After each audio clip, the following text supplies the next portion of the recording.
Bien, hermanos, ahora sí vamos a la palabra del Señor. Vamos a pasar a estudiar el texto que corresponde para el día de hoy. Pero el día de hoy vamos a hacer un alto, una pausa, stop, un respiro del libro de Efesios para poder centrarnos en el Salmo capítulo 2. Vamos al Antiguo Testamento y si quiere abrir su Biblia, vamos a ir al Salmo capítulo 2, que vamos a estar estudiando el día de hoy. Hace un par de semanas atrás hicimos también esta pausa y estuvimos estudiando el Salmo capítulo 1. El pastor Daniel estuvo hablando y meditando acerca de este Salmo y el día de hoy vamos a continuar acerca de esta miniserie, digámoslo así, entre medio de otra serie más grande del libro de los Salmos. Para poder conocer un poquito del contexto del libro de Salmos y sobre todo de este Salmo capítulo 2, como la mayoría de ustedes ya sabe, los Salmos es un compendio de varios escritos de diferentes autores llamado los Salmos. Entonces, cada Salmo puede tener autores diferentes, pero todo eso comprende lo que nosotros llamamos como el libro de los Salmos. Y para hablar específicamente acerca de este Salmo capítulo 2, tenemos que decir que el mismo salmo, el salmista no se identifica a sí mismo. De repente hay títulos que dice Salmo de David, Salmo de Asaf, Salmo de etcétera. Pero en este salmo específicamente no hay una identidad del autor. Pero este salmo es muy citado en el Nuevo Testamento y en una de estas citas en Hechos capítulo 4, 25, los creyentes citan este salmo y le dan la autoría al rey David. Así que tomamos eso que interpretó la iglesia o la tradición de la iglesia primitiva y vamos a ver que el rey David es el escritor de este Salmo capítulo 2. Como dije, este Salmo 2 es el salmo más citado del Nuevo Testamento. Tiene muchas citas directas acerca de este salmo y este salmo es conocido como un salmo mesiánico. ¿Y qué quiere decir esto? Quiere decir que en este salmo, a pesar de que David estaba escribiendo en un tiempo específico, para un pueblo específico y una situación específica, este salmo aplica directamente o apunta directamente hacia el Mesías que habría de venir. Se cumple este salmo en ese Mesías que habría de venir y por eso llamamos este salmo como un salmo mesiánico y sabemos nosotros que el Mesías ya vino y su nombre es Jesucristo. Jesucristo, el Hijo de Dios. Así que si bien el autor está hablando de algo específico para su tiempo, Dios inspiró al rey David para que esto se pudiese aplicar años después a Jesucristo. Y eso es lo hermoso de la Escritura, hermanos, que usted va a ver cómo esto es una cohesión entre el Antiguo, el Nuevo Testamento. El Antiguo anticipa lo que va a venir, que es Jesucristo, y el Nuevo Testamento interpreta lo que el Antiguo Testamento estaba escribiendo los autores. Así que esto es así en este salmo, es un salmo mesiánico que apunta directamente a la obra de Jesucristo. Y como siempre me gusta compartirles, hermanos, es la idea principal, la idea central de este salmo que nos va a ayudar a tener una perspectiva general de lo que el autor quiere decir. Y aquí está en su boletín, está en su pantalla y lo voy a comentar ahora. La idea central es la siguiente: el ser humano, y aquí estamos todos identificados, el ser humano en su insensatez busca rebelarse en contra de los propósitos de Dios y de su amado Hijo. Pero ante esta realidad, Dios se burla de ellos y traerá juicio sobre ellos, ya que Él mismo ha confirmado a su Hijo el Mesías. Así que en lugar de esto, las personas deben adorar con reverencia a Dios y honrar a su Hijo. Recién nosotros cantábamos, Santo, Santo, Santo, eres Dios. Y eso es lo que todo ser humano debiese hacer. Pero este capítulo nos va a mostrar que no todos buscan adorar a Dios. De hecho, este salmo está envuelto en un ambiente de rebeldía, en un ambiente de conspiración en contra de Dios y en contra de su Hijo unigénito, el Mesías. Así que, a la luz de esto, yo he dividido este capítulo 2 en 4 secciones, los cuales he titulado de la siguiente manera. En primer lugar, vamos a ver que hay un mundo en contra de Dios, versículos del 1 al 3. En segundo lugar, la temible risa de Dios, versículos del 4 al 6. En tercer lugar, un decreto irrevocable, versos del 7 al 9. Y en cuarto lugar, un llamado a la adoración, versículos del 10 al versículo 12. Así que, hermanos, por favor les voy a pedir que se pongan por última vez de pie para poder leer la Escritura en este Salmo capítulo 2. Luego de eso vamos a orar y vamos a ver lo que el salmista está diciendo en este capítulo. Dice versículo 1: ¿Por qué se sublevan las naciones y los pueblos traman cosas vanas? Se levantan los reyes de la tierra y los gobernantes traman unidos contra el Señor y contra su ungido, diciendo: rompamos sus cadenas y echemos de nosotros sus cuerdas. El que se sienta como rey en los cielos se ríe. El Señor se burla de ellos. Luego les hablará en su ira y en su furor los aterrará, diciendo: pero yo mismo he consagrado a mi rey sobre Sión, mi santo monte. Ciertamente anunciaré el decreto del Señor que me dijo: mi hijo eres tú, yo te he engendrado hoy. Pídeme y te daré las naciones como herencia tuya y como posesión tuya los confines de la tierra. Tú los quebrantarás con vara de hierro, los desmenuzarás como vaso de alfarero. Ahora pues, oh reyes, muestren discernimiento. Reciban amonestación, oh jueces de la tierra. Adoren al Señor con reverencia y alégrense con temblor. Honren al Hijo para que no se enoje y perezca en el camino, pues puede inflamarse de repente su ira. Cuán bienaventurados son todos los que en Él se refugian. Oremos, hermanos. Amado Dios, tu palabra es preciosa, ilumina nuestro camino. Y yo te pido, Señor, que con el poder de tu Espíritu Santo permitas que esta palabra pueda llegar a nuestros corazones. Y que aquellos que están en rebeldía en contra de ti, en contra de tu Hijo, puedan hoy refugiarse en ti. Puedan hoy correr al refugio seguro que eres tú. Y que como iglesia podamos ser fortalecidos con las enseñanzas de este salmo. Te lo pedimos en el nombre de Jesús. Amén. Amén. Pueden tomar asiento, hermanos. Muchas gracias. En primer lugar, entonces, como bien dije, vamos a ver versos del 1 al 3, un mundo en contra de Dios. El salmista inicia este salmo con una pregunta retórica, una pregunta que no espera una respuesta. Y esta pregunta revela lo que estaba ocurriendo en esta sociedad. Lo que estaba pasando era que había una conspiración por parte de las personas en contra de Dios y en contra de su ungido. Dice el versículo 1, ¿por qué se sublevan las naciones y los pueblos traman cosas vanas? Esta palabra tramar que tenemos en este versículo es el mismo verbo que el Salmo 1 ocupa en el capítulo 1, versículo 2, para meditar. En esa sección, el salmista estaba diciendo que en la ley del Señor está su deleite y en su ley medita, y ahí está la palabra, de día y de noche. Y si se fijan, este es un contraste muy grande entre el capítulo 1 y el capítulo 2. Por un lado, en el capítulo 1 tenemos a un hombre que es recto, a un hombre que no anda en camino de impíos, que no se sienta en la silla de los escarnecedores, sino que medita en la ley de Dios de día y de noche. Ese hombre es un bienaventurado.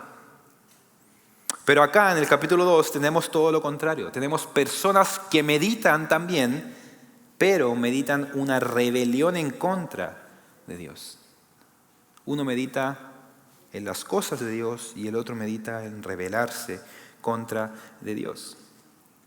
Literalmente esta palabra de sublevarse o rebelarse es un término militar, habla de un inferior que se subleva, que se rebela en contra de su superior. Así que el salmista inicia este salmo mostrando la realidad de la sociedad que busca ir en contra, rebelarse en contra de Dios, tramar un plan para sublevarse contra nuestro Dios y su autoridad. Y esta descripción abarca a toda la humanidad, no solamente a ellos, sino que a todos nosotros, en todos los tiempos, en toda la humanidad, a lo largo de la historia humana, Producto de la entrada del pecado, producto de la caída del ser humano, el ser humano ha buscado entonces rebelarse en contra de la autoridad divina. Y esto es debido a que el hombre no quiere un Dios que esté sobre él. Todo lo contrario, el ser humano busca ser su propio Dios. Intenta ocupar el trono de Dios, reemplazar a Dios por sí mismo. Y por eso nosotros en la historia de la humanidad hemos visto personas que niegan la existencia de Dios, porque el hecho de que exista un Dios que esté sobre mí, que sea superior al ser humano, eso atenta directamente en contra de nuestros deseos de querer gobernar nuestra propia vida. Por eso es más fácil creer que este mundo llegó a la existencia por obra del azar, que una explosión creó todo lo que nosotros vemos, o que el ser humano llegó a ser producto de la evolución. Todas estas teorías que se cuentan intentan hacer exactamente lo mismo, quitar a Dios del trono, quitar a Dios de la ecuación, para así no rendir cuentas a nadie superior a nosotros. Porque si realmente Dios existiera, hay mucho de lo cual el hombre debiese arrepentirse. Y amigos, hermanos que están aquí el día de hoy, no hay que ser un filósofo ateo para ser contado como una persona que se rebela en contra de Dios. Usted que puede estar pensando, pero yo soy cristiano, yo sí creo en Dios. Pero aún así, buscas rebelarte en contra de Dios. Solamente basta con haber nacido en este mundo de pecado y saber que todas nuestras acciones, todas nuestras motivaciones de nuestro corazón buscan poner a nuestra persona en el trono de Dios y quitar a Dios de la ecuación y del lugar que a Él le corresponde. Así que incluso si es que usted dice que es un cristiano, incluso dice usted que cree en Dios y usted dice, yo no creo en la evolución, yo no creo en el Big Bang, yo no creo en todas esas teorías, yo sí creo en Dios, aún así usted y yo buscamos rebelarnos en contra de Dios. Fíjense lo que dice Pablo en Romanos 1, 21 al 25. Pues aunque conocían a Dios, o sea, conocían que existía Dios, no lo honraron como a Dios ni le dieron gracias, sino que se hicieron vanos en sus razonamientos y su necio corazón fue entenebrecido. Ellos profesaban ser sabios, pero se volvieron necios y cambiaron la gloria del Dios incorruptible por una imagen en forma de hombre corruptible, de aves, de cuadrúpedos y de reptiles. Por lo cual Dios los entregó a la impureza en la lujuria de sus corazones, de modo que deshonraron entre sí sus propios cuerpos, porque ellos cambiaron la verdad de Dios por la mentira y adoraron y sirvieron a la criatura en lugar del Creador, quien es bendito por los siglos. Amén.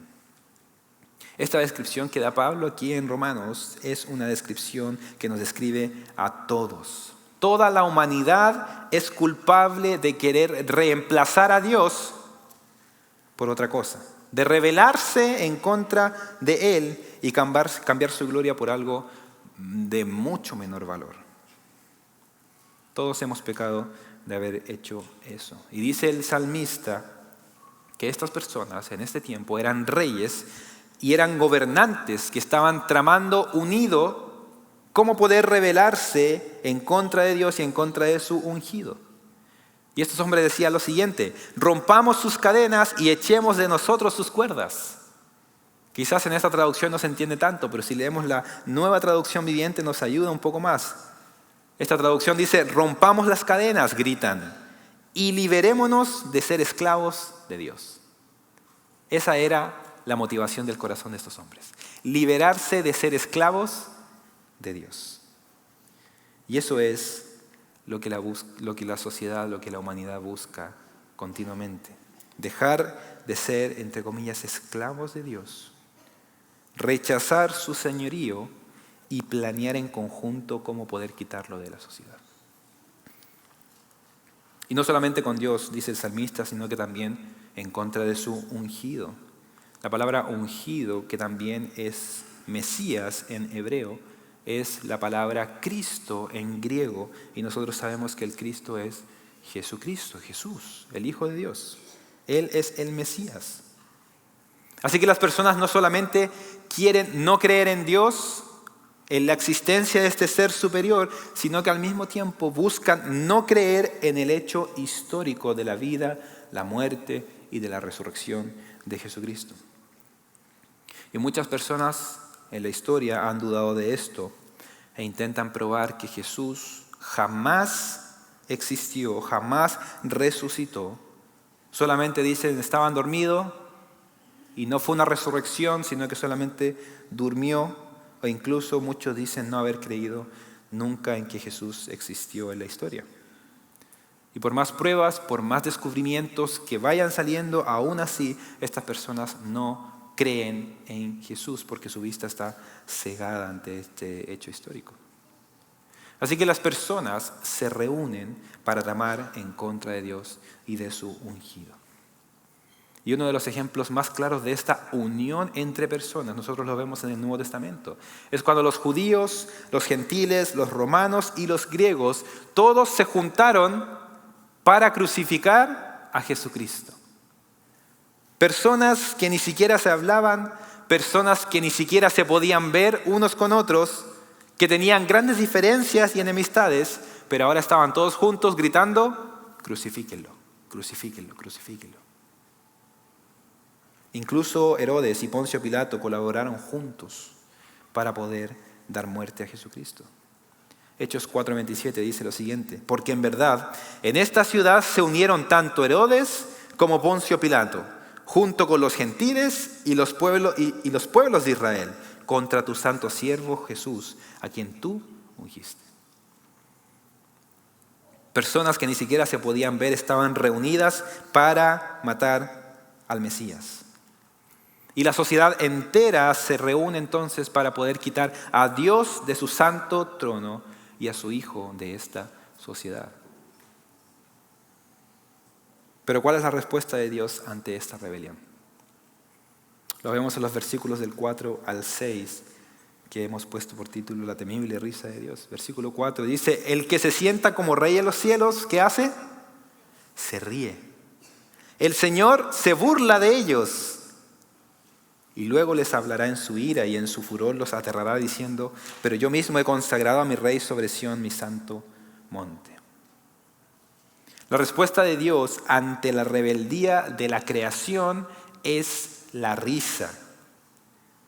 Y esto demuestra lo inútil, lo irrisorio que es querer rebelarse en contra de un ser superior a nosotros. El ser humano busca destronar a Dios, pero Dios ve ese intento del ser humano de destronarlo, y su respuesta es la risa y la burla de estas personas. Esto es como si un niño de 3 años se acercara a usted y dice: yo quiero pelear en contra de un boxeador profesional y yo estoy seguro que lo voy a derrotar, lo voy a vencer. Eso sería irrisorio, eso incluso sería ridículo. Pero asimismo se ve el ser humano, nos vemos nosotros cuando nosotros intentamos quitarle el trono que solamente le pertenece a Dios. Y amigo, hermano, visita que nos acompaña el día de hoy, déjame decirte lo siguiente: el trono de Dios, el trono de los cielos ya está ocupado. Y nada ni nadie podrá quitarlo de su trono. El trono ya está ocupado, no hay vacante abierta para esta posición. Ya está ocupado y le pertenece a nuestro Dios. Él está sentado en su trono. Nuestro Dios reina en los cielos y en la tierra, y por más intentos que nosotros hagamos como ese niño por querer reemplazarlo o quitarlo de su trono, va a ser imposible. No vamos a poder. Y por más personas que se levanten diciendo Dios no existe, no vamos a poder quitar la realidad de que realmente Él es el Dios soberano del universo. Nuestro Dios gobierna por sobre todas las cosas. Por sobre todas las cosas.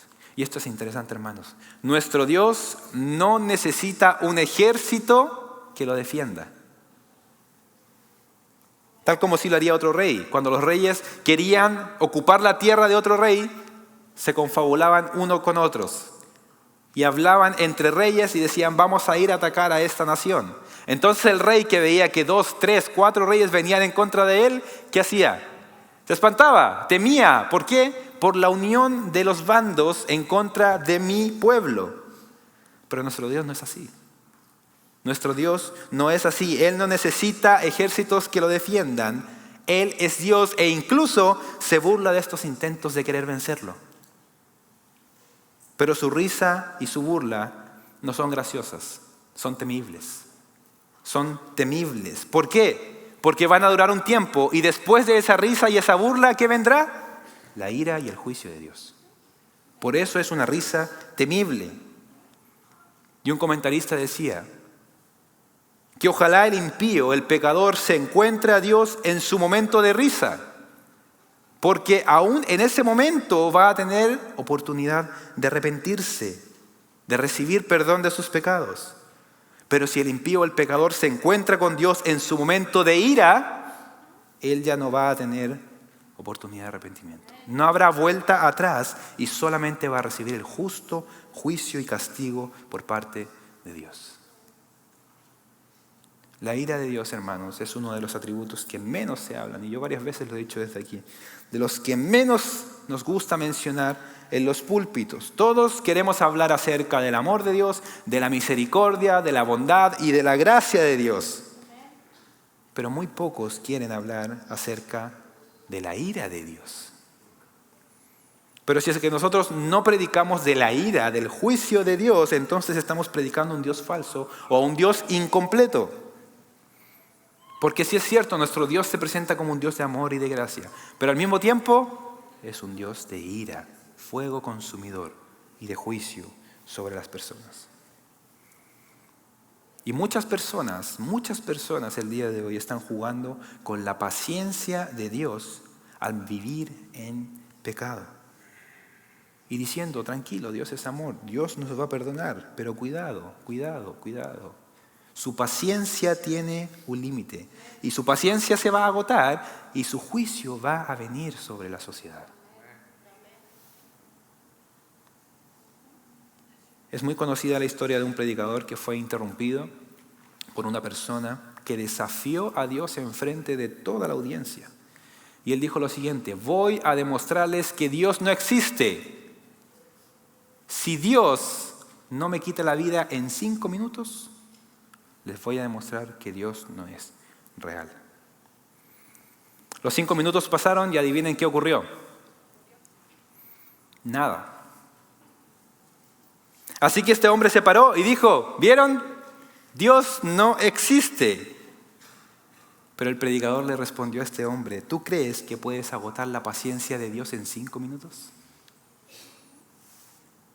Hermanos, nuestro Dios tiene paciencia con el pecador. Es un Dios paciente. Él quiere que el pecador se arrepienta.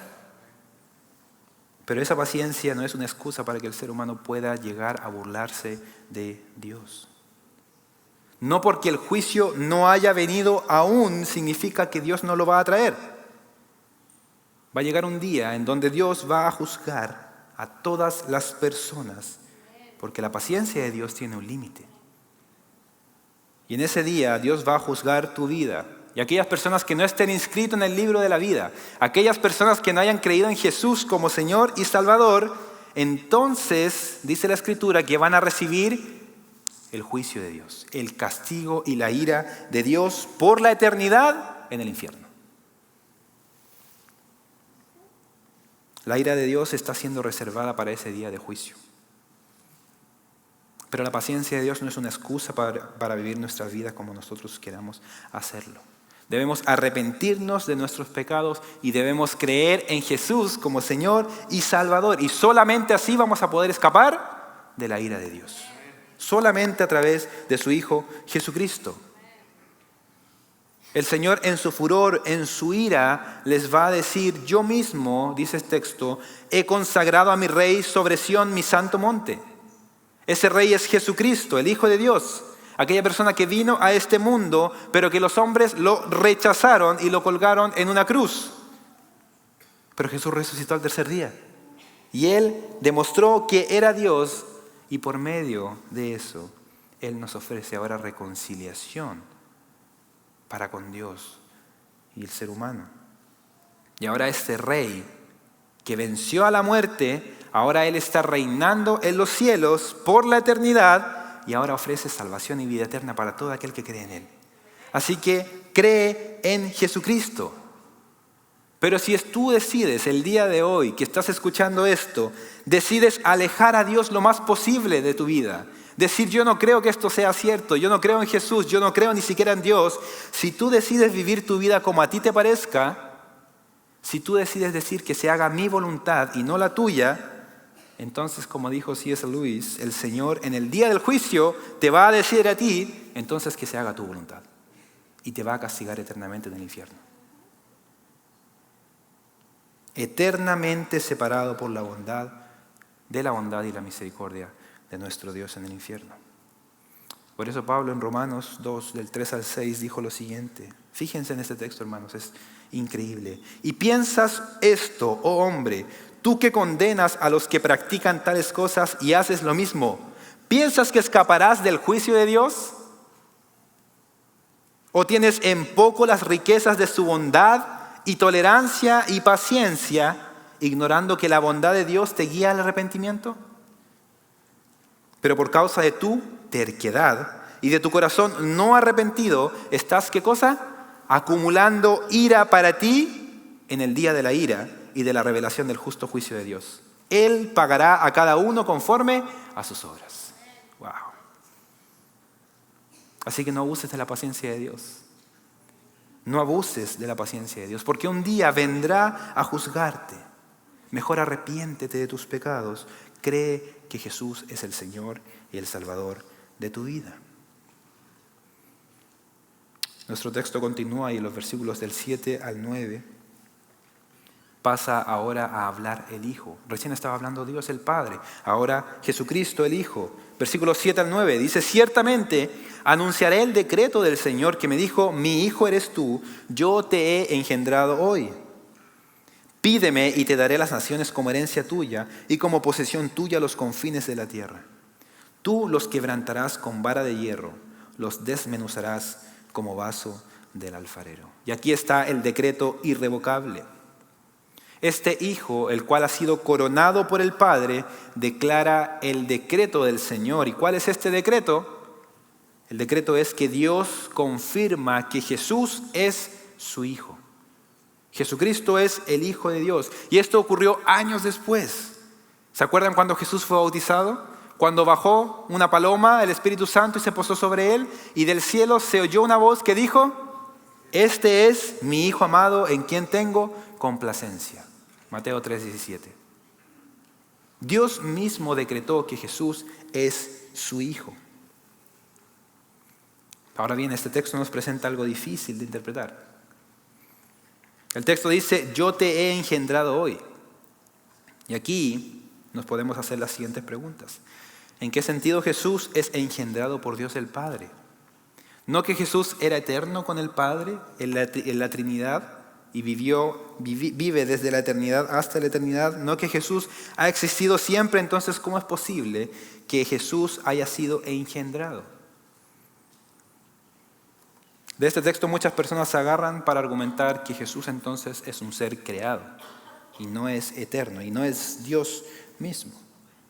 Pero para poder explicar este texto voy a leer un extracto del credo de Nicea del año 325 después de Cristo. Ellos se reunieron y llegaron a esta conclusión y dicen: Jesús fue engendrado, no creado, de la misma naturaleza que el Padre.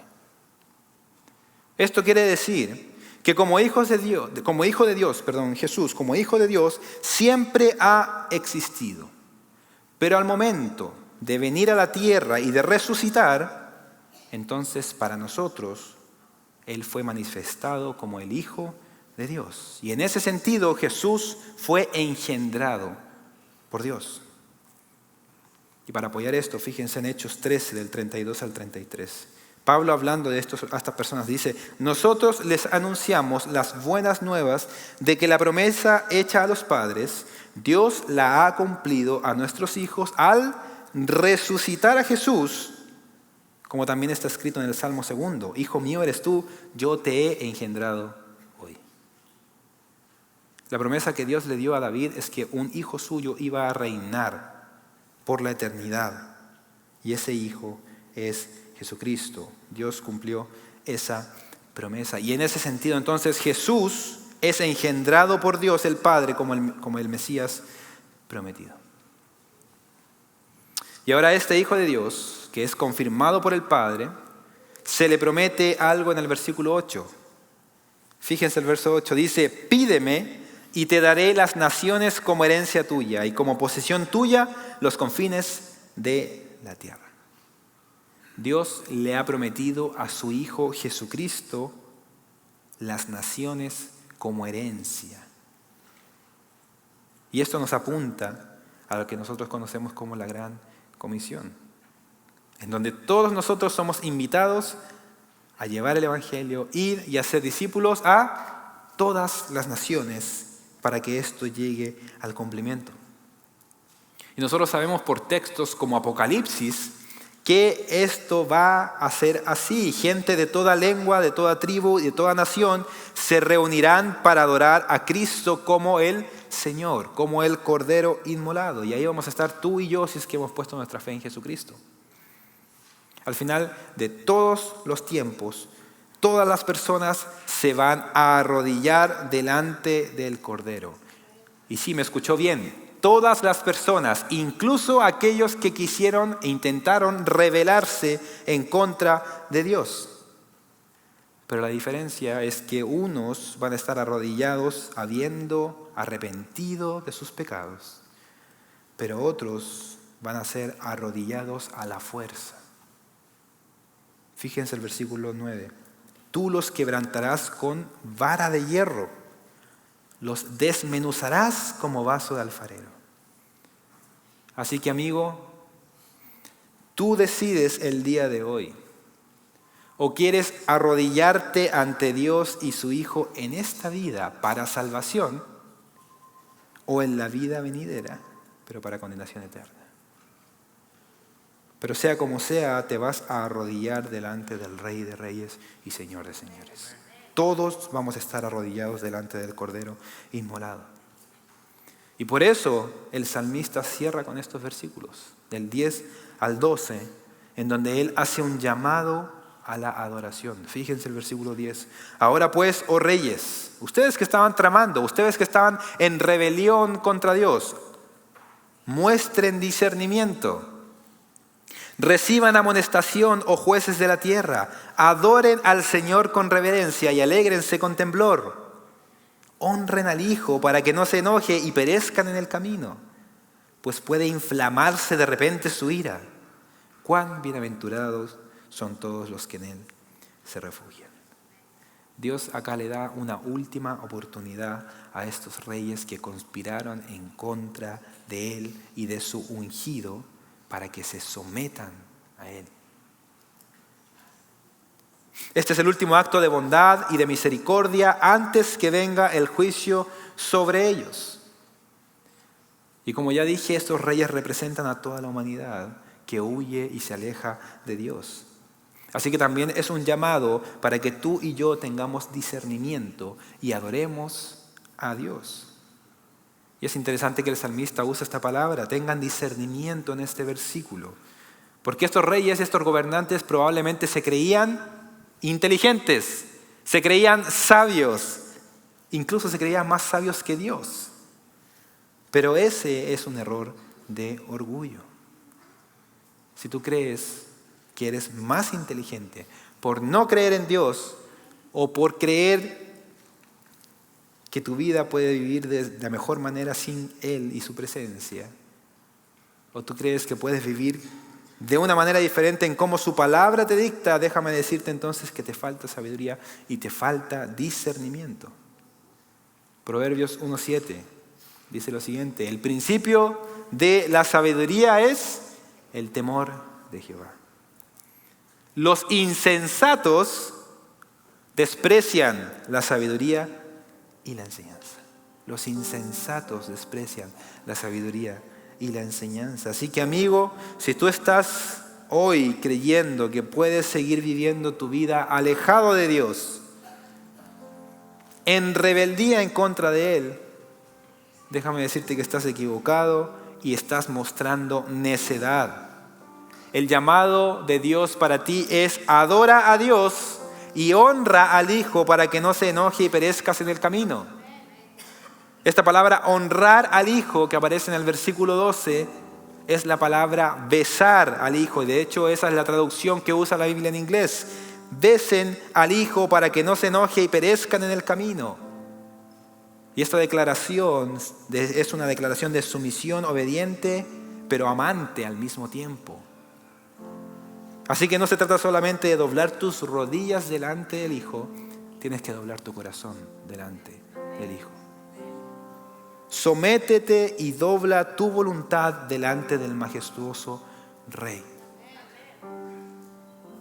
Y vas a tener lo que dice el versículo 12. Una bienaventuranza. Cuán bienaventurados son todos los que en Él se refugian. No se trata de huir de Él, se trata de refugiarse en Él. Y en Él vas a encontrar un refugio seguro. Déjenme cerrar con esta cita del comentario bíblico de Mundo Hispano. Dice: la Biblia deja en claro que no habrá ningún refugio del Hijo de Dios, Jesucristo. Nadie puede entonces huir de su juicio. Pero sí hay refugio en Él. Así que los que han aceptado el señorío de Cristo, pero todavía tienen miedo por estas advertencias de juicio, pueden descansar en esta realidad. Son bienaventurados todos los que en Él se refugian. Así que mi llamado, amigo, visita que nos acompañas el día de hoy es: ven y refúgiate en el ungido Hijo de Dios, Jesucristo. Y como dice el salmista, adoren al Dios Padre y adoren al Hijo Jesucristo. Así que, hermanos, los invito a ponerse en pie ahora y vamos a adorar con este canto precioso que ya hemos cantado. Santo, santo, santo es nuestro Dios, Espíritu Santo y el Hijo Jesucristo.